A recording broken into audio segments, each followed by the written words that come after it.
నీ అవమానమునకు ప్రతిగా రెట్టింపు ఘనత నొందెదవు. ఆమేన్.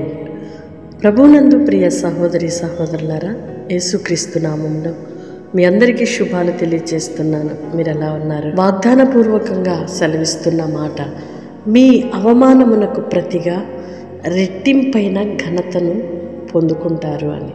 అవును, ప్రతి ఒక్కరము ఏదో ఒక విషయంలో ఇతరులతో అవమానపరచబడుతూ ఉంటాం, నిందించబడుతూ ఉంటాం. మంచి చేసి కూడా చెడునే ఎదుర్కోవాల్సి వస్తుంది, మేలు చేసి కీడును పొందవలసి వస్తుంది. ప్రయోజనమైన మార్గమును చూపి నిష్ప్రయోజకులమయ్యే పరిస్థితుల్లోకి వెళ్ళిపోయే సందర్భాలు ఎన్నో ఇతరుల ద్వారా కలిగి ఉండొచ్చు. నా దేవుడు అంటున్నాడు, నీవు పొందిన అవమానమునకు ప్రతిగా ఘనతనిస్తాను. అది ఎలాగో తెలుసా? నీవు ఎంతైతే అవమానపరచబడ్డావో దానికి డబల్ రెట్టింపైన ఘనత. మనము పొందుతున్న బాధను దానికి రెట్టింపైన సంతోషం కలిగినప్పుడు ఈ బాధను మర్చిపోతాం కదా.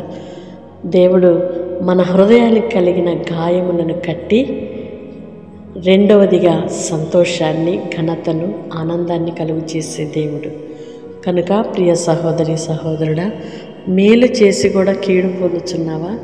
భయపడొద్దు, కృంగిపోవద్దు, ఇంకా మేలు చేయడం మానివేయొద్దు, కీడు చేయడానికి తలంపులు కూడా రానివ్వద్దు. మేలు చేస్తున్నావు, అది దేవుడు నీకు ఇచ్చిన గొప్ప భాగ్యమని ఎంచుకో. మేలు చేయడం, మంచి చేయడం, నీతిగా ప్రవర్తించడం, ఇతరులకు సహాయం చేయడం అనేది దేవుని నుండి మనకు అనుగ్రహింపబడే ఒక వరం. అది దేవుని యొక్క మహాకృప. దానిని పోగొట్టుకొని మనము నష్టపోయే కంటే మనుషుల చేతిలో మనము నష్టపోయినా పర్వాలేదు, మనుషుల వలన మనము అవమానపరచబడ్డా పర్వాలేదు, దేవుడు దానంతటికీ గొప్ప ప్రతిఫలముగా రెట్టింపైన ఘనతనిస్తానని వాగ్దానం చేస్తున్నారు. ఇట్టి మాటలతో మనము ఒకరినొకరము ధైర్యపరచుకుందాము గాక. దేవుని యొక్క మహాకృప, కటాక్షము, ధైర్యము, నెమ్మది మీ హృదయములలో కలుగునుగాక. ఆమెన్. పరిశుద్ధుడైన దేవా, ప్రేమ కలిగిన తండ్రి, మీకు స్తోత్రాలయ్యా. ఎందరైతే బిడ్డలు ప్రార్థనలు ఏకీభవిస్తున్నారో ప్రతి ఒక్కరిని మీరు దీవించండి, మీరు ఆశీర్వదించండి.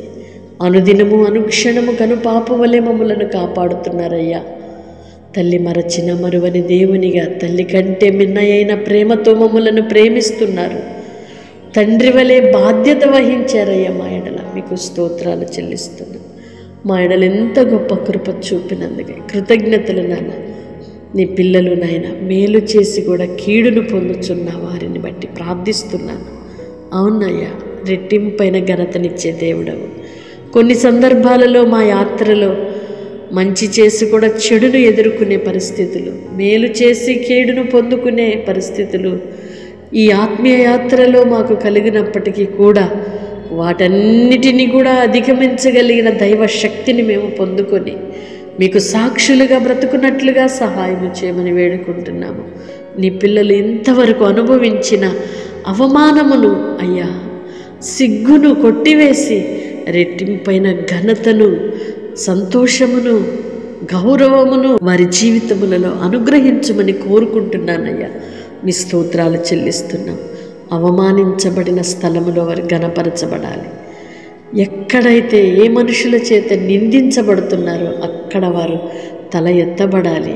ఆ అవమానమంతా మరిచిపోవునంతగా నీ పిల్లలను మీరు దీవించండి, మీరు ఘనపరచండి. నా తండ్రి, మీ వందనాలు చెల్లిస్తున్నాం, మీ స్తోత్రాలు చెల్లిస్తున్నాం. వాగ్దానం రిసీవ్ చేసుకొని ఎందరైతే ఇతరులకు షేర్ చేస్తూ వారు ఆధ్యాత్మికంగా బలపరచబడుతున్నారో, ఇతరులను ప్రోత్సహిస్తున్నారో ప్రతి ఒక్కరికి తగిన ప్రతిఫలాన్ని మీరు అనుగ్రహించండి అయ్యా. నిండైన మీ దీవెన కలుగు చేయండి. వ్యాధి బలహీనతలతో ఉన్న బిడ్డలను మీరు జ్ఞాపకం చేసుకోనండి ప్రభువా. వారు పొందుచున్న కీడుని, వారు పొందుచున్న బాధను, ఆ శ్రమను, వ్యాధిని, బలహీనతని, వారి శ్రమ అనుభవించిన ఏండ్ల కొలది, కీడు అనుభవించిన ఏండ్ల కొలది వారిని సంతోషపెట్టండి, నెమ్మదితో నింపండి, ఘనతను అనుగ్రహించండి. మీ నామానికి మహిమకరముగా నిలుపుమని వేడుకుంటున్నామయ్యా. వ్యాధి యొక్క బలమంతా యేసు నామమున తొలగిపోవునుగాక.